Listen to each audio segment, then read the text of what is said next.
cohesive piece, so like a panel or a booklet, so that we can have them printed out and presented to people. So basically for architecture, we use them for and portfolios, and it's basically like a massive upgrade from PowerPoint. So today I'm just going to go through a few of my first and second year projects, as well as like a portfolio. So these are things that are relevant to us as architecture students, and that things that you'll likely need in in your studios and stuff. So these are some panels. This is some A2 panels that I completed for Studio 2 in first year, and another submission for Studio 3 that I did in second year, and also a portfolio that I've done. So this is something that you can make like a booklet to show to potential employers, and how you'll put these together to create a booklet of some sort. Just one thing that I'll note is that on over here on the general discussions or something, I think over here, oh wait, no, not here either. A workshop discussion up here. I've got the PDF that I've made today. So over here, the InDesign tutorial. So if you want to have something while I'm talking, and that's basically got all the shortcuts and stuff. Yep. So I'm going to start off with setting up a document. So every time you open up InDesign, you'll get this over here. So setting up a new document, and you've got a lot of things to consider.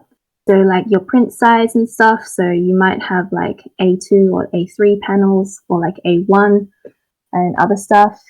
And you can change this like Photoshop, so similar interface. And one of the main differences is that you can choose between spreads and normal pages. So facing pages would basically be like a booklet, whereas pages would just be like an individual slide. So we might go with pages today, and you can also do the same thing with margins and columns. Another thing to consider is that in InDesign, you can also set up things like grids. So you can do something like these. Can you do that here? Oh, you can set up like columns and stuff, so that you can better create a nicer format in InDesign. So the basic feature of InDesign is that you can set up frames. So basically what a frame is that you have, it's basically like a picture frame, and in there you can insert different graphics. So for example, inside this frame, I could, let me just find something to insert. You can insert different graphics in there, and basically they're untouchable, and then you kind of edit them to how you wish on the page. So it's generally, we use a rectangle frame, but you can consider other shapes. So you can crop it into a circle. Yeah, and that's about it for this part. And inside of these frames, you can import things like all your Creative Cloud files, so like Photoshop and like Illustrator, and also PDF. And what happens is that these files inside are linked to another file, so that they can be edited, if that makes sense. So that, for example, I can open this file in Photoshop and have it edited. So let's say I just drew on top of this sunleaf and then saved it. And then in your InDesign, this will update automatically. So it's this linking of files and then placing it in another, so that it can be edited at the same time. So as a result, basically you can like cater your content specifically to a panel, so that you don't like at the end of the day spend your time like frantically arranging things. Another thing that's quite important is that you can neatly arrange things so that there's different snappings. So say, for example, I wanted to locate this in the middle of my page. What I can do is that you notice these things here, the pink lines and the green lines. So for example, if I had another one here, let's do this. Right now it's located in the middle of my page there, and you can align things to other ones. So like this, kind of like that. That's my best way of explaining it. All right, so moving on. Oh, so pink is basically snapping to the page, and then green is snapping to another object. That makes sense. All right. So just in terms of display performance, another thing we can do is change the display performance of things. So you can go here and you can change to things like a high quality display. You can look at things in high quality and lower quality like this. And this is what happens is that if you view things in higher quality, you can see things better, but it slows your computer down quite a lot. So I'd recommend just always having it in typical display, which I've got in the PDF there. So I'm going to go down these range of tools over here. So we've got the most important ones, so the selection and direct selection. The ones that you'll use mainly is selection. So this allows you to directly toggle this. It's just like a very simple way of just moving things around. You've also got direct selection. So this one allows you to have more freedom. So say I want to only show I wanted to alter this rectangle shape. You can basically use them as like control points. So this can come in handy, keep things in rectangles, but there are times you might need to change things. Another thing, so when you're making, let me just change this back. Oh no, can I change it? Oops, there we go. So to set up our panel, say this was the main thing I wanted to set up in my panel. All right, so the next thing here is our type tool, which is quite important. This allows you to type things. So say my studio was on the bike shop, and then you type this up. Changing the text is as normal. You can import different text, and you can change them as usual, like this, to whatever you like. You can also change the cases. So right now I've got everything in uppercase, but sometimes you want things in lowercase. So you can go change case and then do this, depending on your style, which is quite important. There's also aligning things, which we've got as usual. All right. Another thing that we've got is the pen tool, which is here. It's quite similar to Photoshop and Illustrator. You can just draw lines and also have curves as well, which is really nice to play around with, especially if you're annotating diagrams last minute, like this. And you can also use the stroke tool over here so that you can, oops, which is supposed to go, you're supposed to go on direct selection, and you can have arrowheads and stuff at the end in case you need to change things, like this. So it's good for last minute editing. Another thing that I find very important on InDesign is the align tool, which I've got screenshotted on that PDF there as well. So over here, let's say you have a number of diagrams that you have.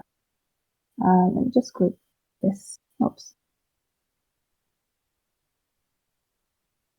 So I've got, you can group things through Control G as well. That's something that's quite important. So let's say that I have these all messed up, or they may be like slightly out of order, and I want them all completely straight. Something that I would do is to select them all and have this up here on align and distribute the objects or align the objects carefully. So say I wanted them all directly aligned in the middle, I can do that and have them all lined up. I've got them all groups right now, but you can ungroup them all and have all of these texts lined up. So can you see right here, they're not lined up, which is something that bugs a lot of architecture people quite a bit. So just keep things neat like that by just pressing one of these buttons up here.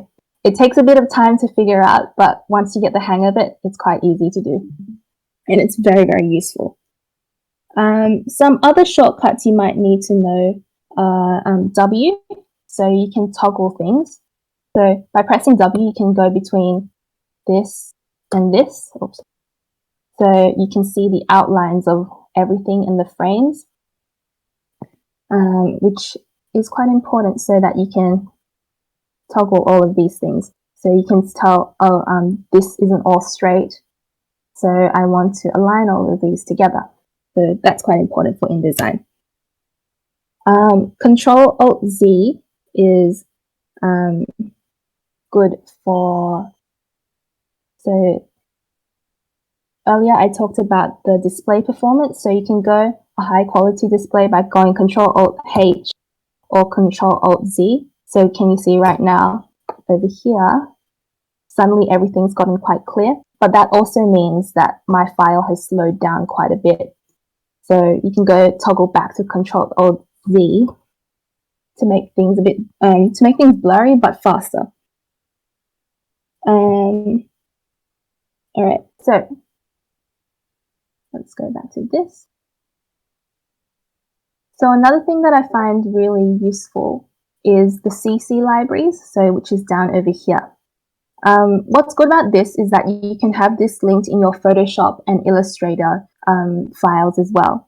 So right now I've got a whole bunch of these libraries. So right now in my studio project, I have a color scheme that's going on, which is right here. Let me just close this. Oops.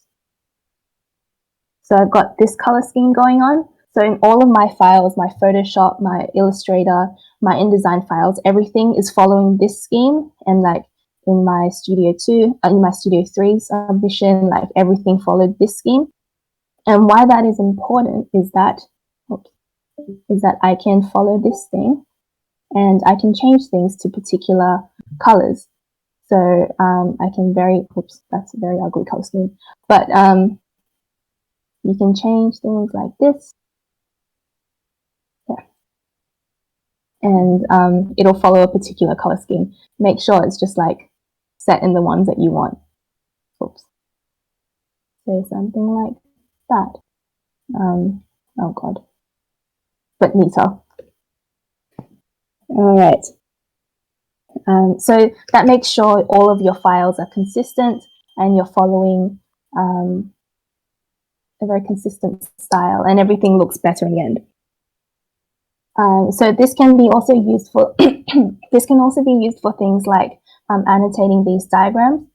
If you want to draw over this, but you keep accidentally selecting the diagram, you can Control L, and this kind of locks it in place. So as I'm selecting it, it doesn't select at all, and it's quite easy for me to go and draw a line. So say I'd forgotten a line, I could just do this here, and then change it to a color swatch that I want. So I can very easily change it to this, and I can do a bunch of other stuff like drawing different strokes. Let's do that, something like that, in case you missed anything. All right.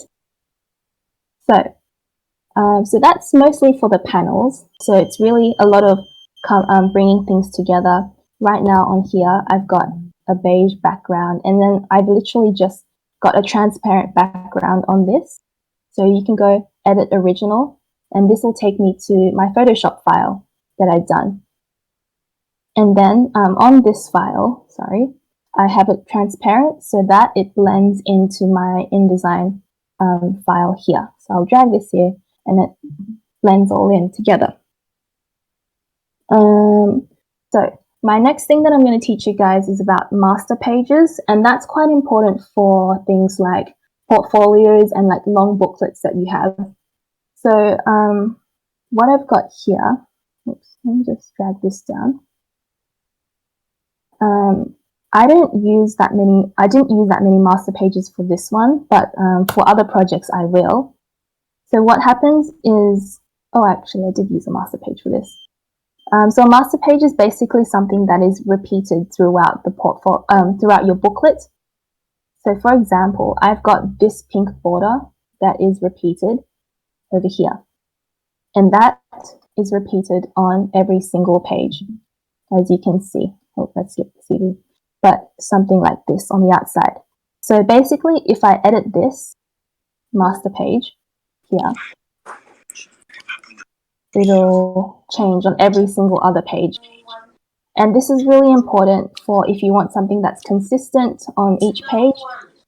Oh, is there someone speaking? David, do you mind turning the person that's speaking off?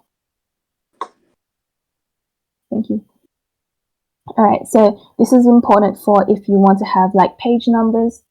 So you can go, oh, how do we do this again? Type, insert special character, I think. Does anyone remember how to do the page numbers? Right, actually, never mind. So you can do text and you go type, insert special character, marker, and then you can go current page marker. And then you can change the font of this stuff. So this is my favorite font here, and maybe a particular color that you want, like that. Oh, but prettier, I guess. So something like this. There we go. It just deleted itself. So that's the current page number, and now I've got for every page that is listed under a master here, I've got the page number on it. So now it's quite consistent and it edits on every single page without me touching all 32 pages. This is also important if you want to have any like specific logos. So say I wanted to put in like, I don't know, the ArcSoc logo in for some reason. It'll just do that. And then it kind of appears on every single sheet. So yeah, that is quite important. Let me think. What else is there? I've got a list right here. All right, so the next thing that I've got is how to export your pages. So basically, for architecture, normally you'll use Adobe Pdf to print things out, not interactive, just so it all doesn't mess up in the printer. And in terms of, and when it comes to printing these things, you need to make sure the difference between pages and spreads.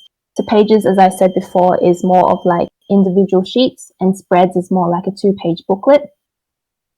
For compression, normally you'd have things on high, especially for printing. But when it comes down to things like portfolios and you have to like send them over via email and they can't be over like a certain number, like 15 megabytes, you can normally go down to like low or medium, just so you can have a smaller file. And usually that won't affect it too much. So say I wanted to, let's do just low for all of these. You can also come with Adobe Pdf Presets, which you can save. So like smallest file size if I want to do that. Yeah. So a few things, and then this will show you how far that's gone into it. A few things that I've missed out on here today is the linking thing. So earlier I talked about how you can have on a panel, how you can edit something on a panel. So say I wanted to edit this one, or maybe these ones here.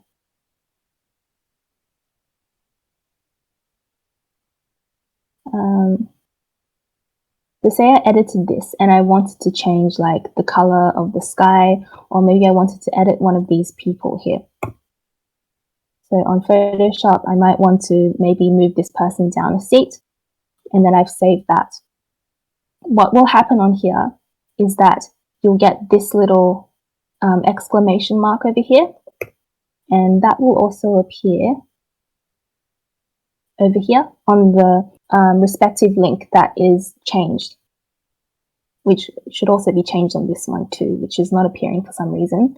All you need to do is double click it, and then it will change for you. This one, sometimes it does automatically for you, so this one changed by itself. Another thing that might happen is that you might get these red question marks. So this means that InDesign cannot find the file that's in the respective folder. So that means you have to double click it, and then you have to go to your files and then relink it. So you have to like double click on the respective file so that it can basically reload into your file. That's really important so you can get really high quality stuff. Unfortunately, I can't relink my things because I've completely lost my file somewhere for some reason. So make sure to not do that. One way of avoiding all of that is that once you have your finished file, that you go and package it. So packaging is a way of sending your file to someone else. So basically includes all the links.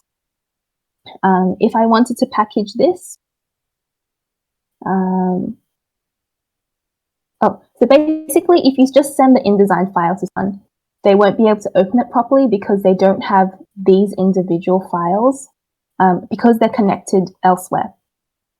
So to package it, it's quite simple. You'll just go click all of these, go package, and then it will save into a file, which I've done earlier because it takes a while. Basically into, where did I do this? Basically, it will package into a file that looks something like this. So we've got the InDesign markup and InDesign document. InDesign markup basically means that you can open it on any version of InDesign. So currently I have 2018 InDesign, but if someone sent me, if I sent this to someone who only had 2016, they'd be able to open this one. Anyone with 2018 or further would be able to open this one over here. And what happens is that you have this links folder. So that contains all of the original things that I had in here. Oh, in here. So that when they open it up, basically when they open this file up here, they'd be able to open it up correctly as it is over here. Yeah, I think I went through that pretty fast. Have I missed anything? I don't think I have. Pretty easy, I think. Another thing I think I missed out on was margins and columns. I don't use these much, but I think some other people do. And what happens is that you can, oh, no, not margins here, columns, sorry. So you can create guides, I think. Is that that? Oh, God. All right, here we go. So you can go on W, and you can go create guide, and you can basically, if you look on my file here, you've got the blue lines here.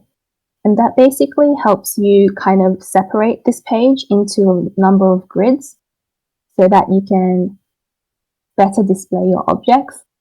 Some people use it, I don't, but this is just to show you. Is there anything that I've missed, guys? Just any of the exact that are here. Does anyone have any questions by any chance?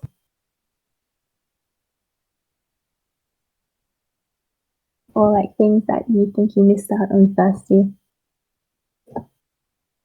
Paragraphs?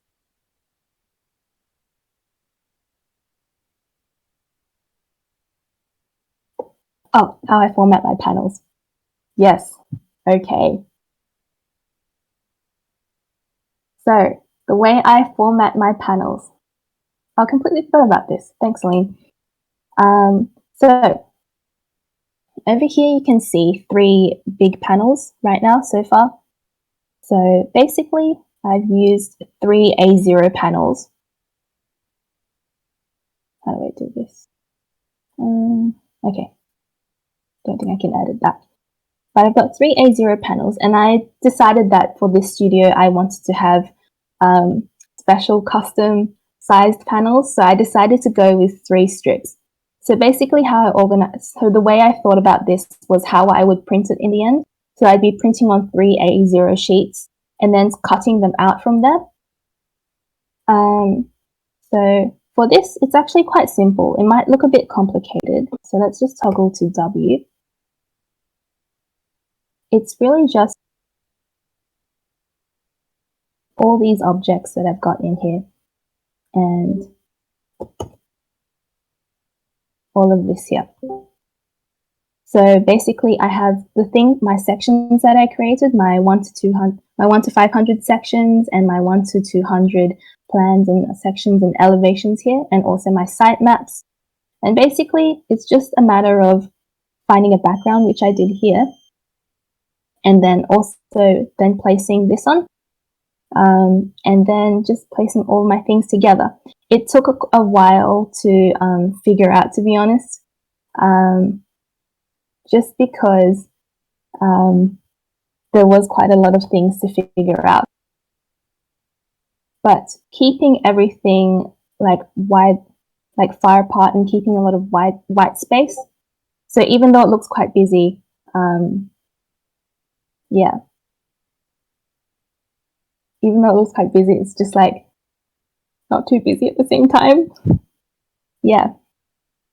Oh, how do I change the layer of my objects? So basically what you can do is you can go arrange layer. So you can right click things and you can go arrange, and you can do the bring to front or center back. These shortcuts are over here. So I usually use the shortcuts. Let's just change this to high.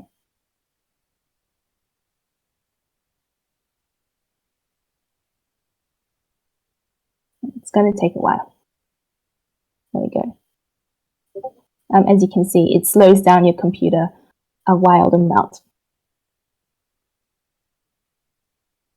It's currently reading all of my things.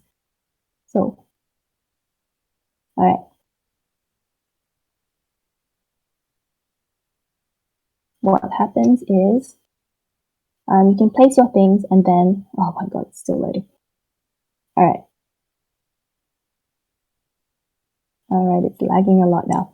But what happens is that you can send things up and down. So you can send this one underneath or above. Oh goodness. I think I have to go back to control. There we go. Sorry, things are going to be a bit blurry now. But yeah, you can. Oh, so I'll show it in this one. Might be easier. So this this one here. This is an InDesign file within an InDesign, and then here you can keep pressing edit original and edit original, and that will take you to the original file. So basically from my Photoshop file here that I'd hand drawn and colored and everything, I saved this one and I took it to this file in InDesign, which I edited. So if I lock this, all of this here was placed in InDesign. So I saved that file too. And then basically I copied this file and placed it into my panels file. So that basically all of this was locked. And if I wanted to change the words here, because this panel is quite busy already, so that was one way of simplifying things. Yeah, that's pretty much it to InDesign. InDesign's pretty easy. Any more questions, guys? If there's anything you'd like to see, like the portfolio and stuff, is that something you guys want? Oh, paste in place. Yeah. Something that you can do is also, if you press F for frame, so for the rectangle frame, say you had a picture that you wanted. So let me just quickly screenshot a picture here. There we go. You can you have a frame here, and then you right click it, and then you go paste into. Is that what you meant? This isn't something that's used quite a lot because you generally want to have things as a link in a folder so that you have the original file somewhere. If you go straight copy and pasting into an InDesign file, I personally wouldn't recommend this because it's actually, you can't save it anywhere. So the file's like permanently inside your InDesign file and you can't take it out of the InDesign file, if that's what I mean. If, yeah, that makes sense. Any more questions?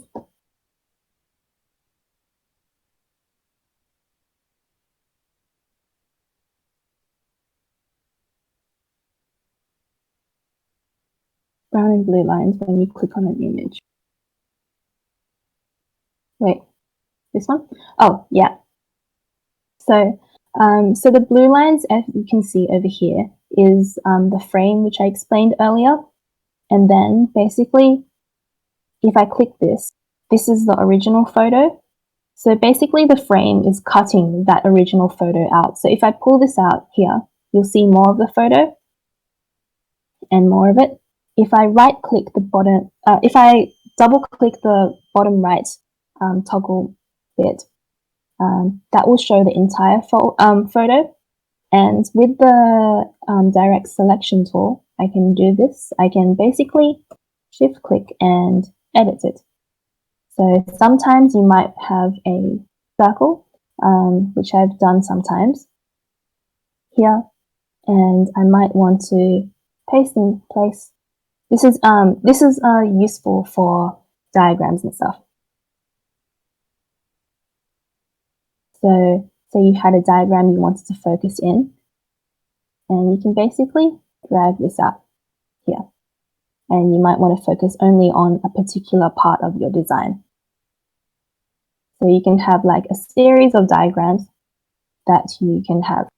I'm just alt clicking and to duplicate this. So say I wanted one bit to focus on this part of the design and another bit to focus on maybe like the pond in my design like this. Another thing that you can do is change the size. So if I wanted to change the size of this and just clicked it like this without pressing any other buttons, it would kind of like crop everything. But if I wanted to make the whole thing smaller, I would go Control Shift, press those two at the same time and then drag it. And then you notice how that whole thing becomes smaller rather than this here. You can also toggle this inside bit. So this circle that pops up, let me just do this. So as I showed you earlier, you can move it around. So that orange or brownish line that you see, change it. You can see where the extents run on. So that whole picture is this big in real life. And then you just move it around like that. Yeah. Think that. Any more? Oh, I didn't know that. Thank you, Celine. Everyone has their own ways of using it. Just like Photoshop, there's many ways of doing things, many ways of doing the same thing.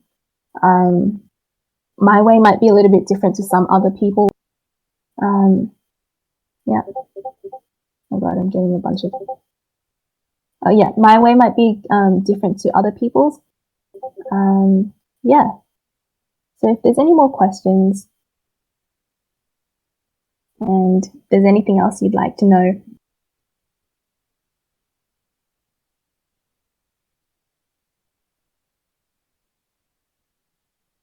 Any more questions?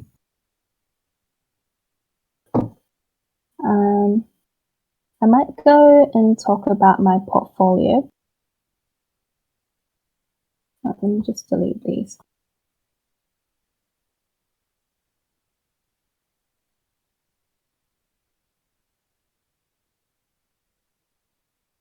So a lot of this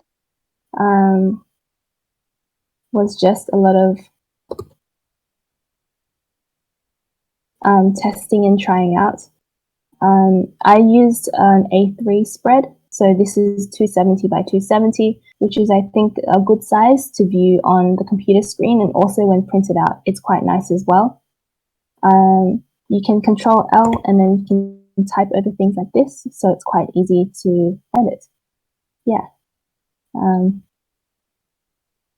that's about it. I think for booklets, always keep a lot of white space. Never overfill your panels. So as you can see, I really have like a maximum of like 3 or 4 things on each page. So just one page I focused on the plan and some sections, and not overfilling too much, having the text smaller and having a hierarchy.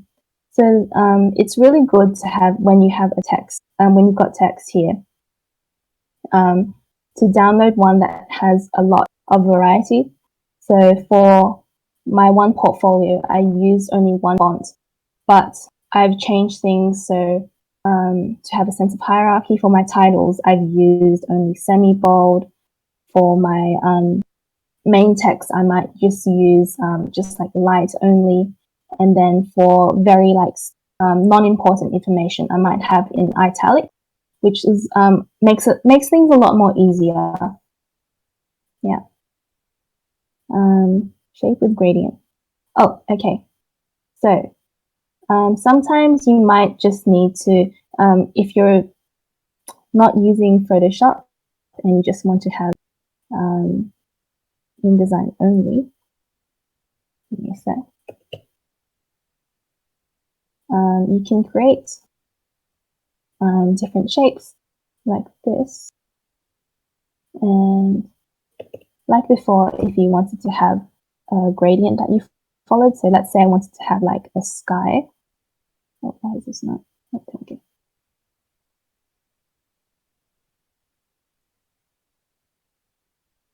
You can have things like effects, and you can have all these which you can try out. I often like to use Directional Feather, so if I wanted to have a gradient and maybe a 30 millimeter, or maybe a bit more than that, a gradient like this. You can also test things out like shadows, especially for text. Maybe not this, but you can often do this.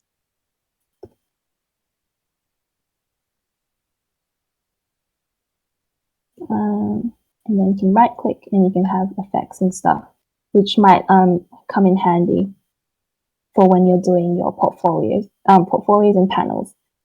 And you've got a bunch of things you can toggle around with, like the opacity and the distance of your shadows and stuff, which might look cool on your panels.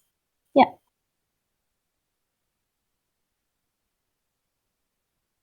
There's about 15 minutes left to this workshop.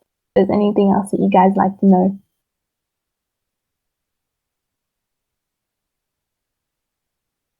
Because InDesign's not too hard of a thing to learn, I'd say. It just takes a little bit of practice.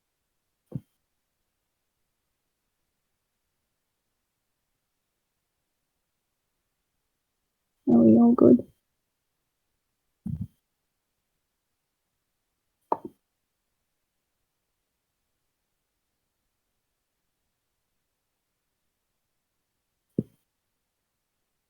Jonathan, were you saying anything?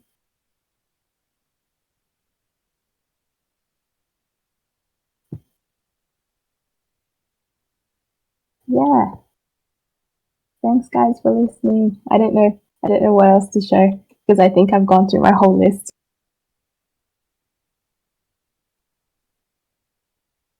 Just wait for you guys to finish typing.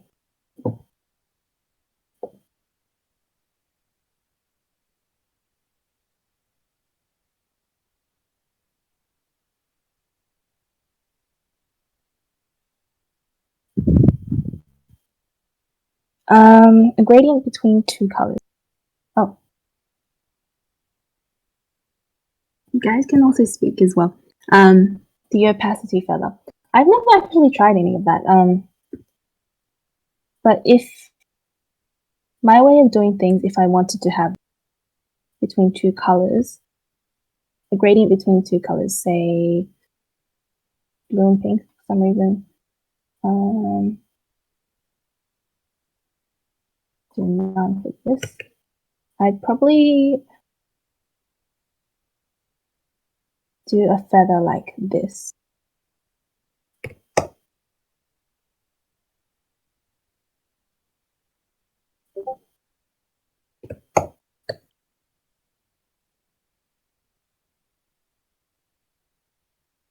Something like that. Is this what you mean, Jared? And then basically Photoshop just takes longer because like InDesign is supposed to be like the final thing that you do before you print out your final product. Photoshop, it might take a little bit longer. And also InDesign works more in vectors, so it's similar to Illustrator.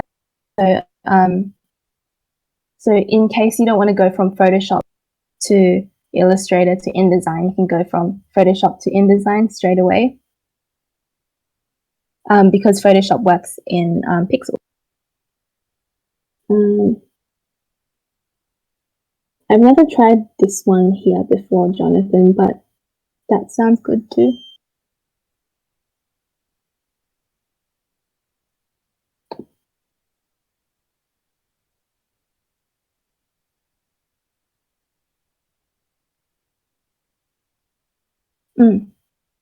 Oh yeah, that's true. When you're doing things on master and you want, so say, this is something that I've used often. So say I wanted to have my name repeating at the bottom of every page. I could basically just have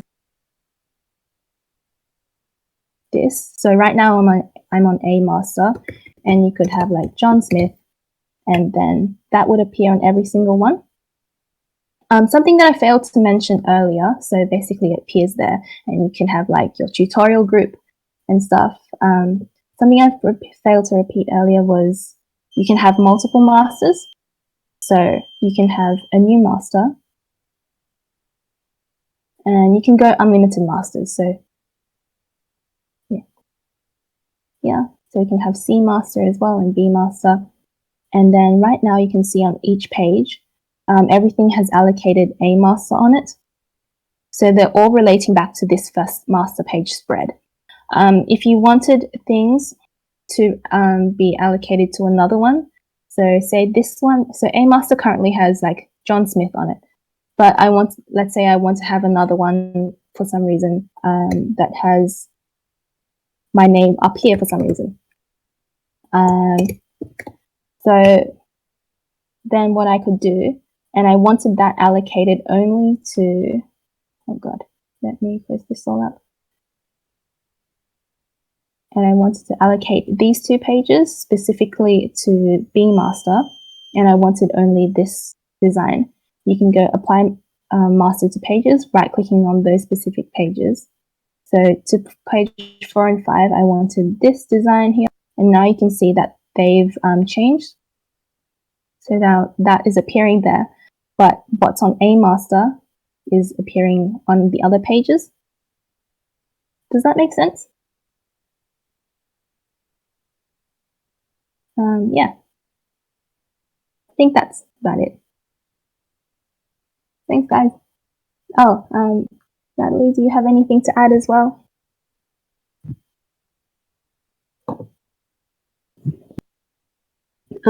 Basically everything that I went through today were things that, yeah, other people might use different things.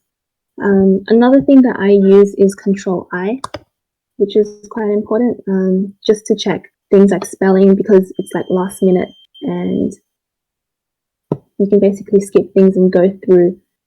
So here I found a typo, so I can just change that and then change it there. And you can just quickly check through things and make sure you don't have anything incorrect.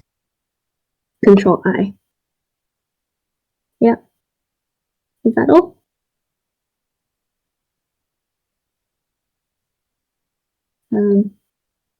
If we're all good and no one has any questions, I guess that's the end of the tutorial. Don't forget to sign in with your name over here. Yeah. Oh, thank you. Oh, don't forget, guys, there's hoodie sales on as well. Yeah. Feels very awkward speaking to myself, guys.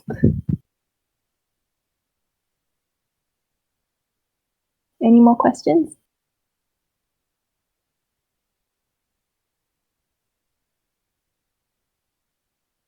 No problem. Oh, new merch. That's right. Just a quick little plug-in is UNS Architecture Society.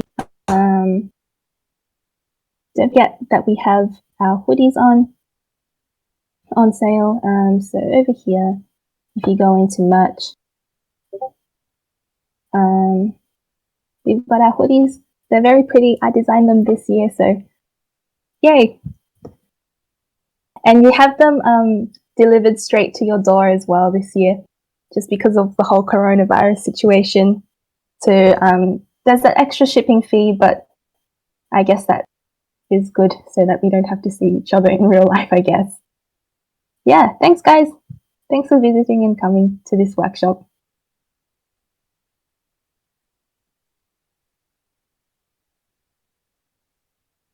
No problem. Are we having our goodbye song?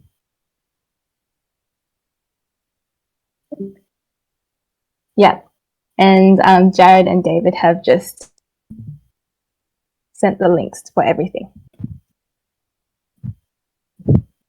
Thanks, guys. Before you go, could we all sing a song together? Oh yes, we still have time for a song. Well, you know my favorite song, Bear. Would you like to sing it? Oh yes, we'd love to. Sí, me gustaría mucho. Hey, this was really fun. We hope you liked it too. Seems like we've just begun when suddenly we're through. Goodbye, goodbye, good friends, goodbye. 'Cause now it's time to go. But hey, I say, well, that's okay. 'Cause we'll see you very soon, I know. Very soon, I know. Oh, when we have to go away. It's kind of sad, but then It's nice to know it won't be long Till we get to see each other again. till we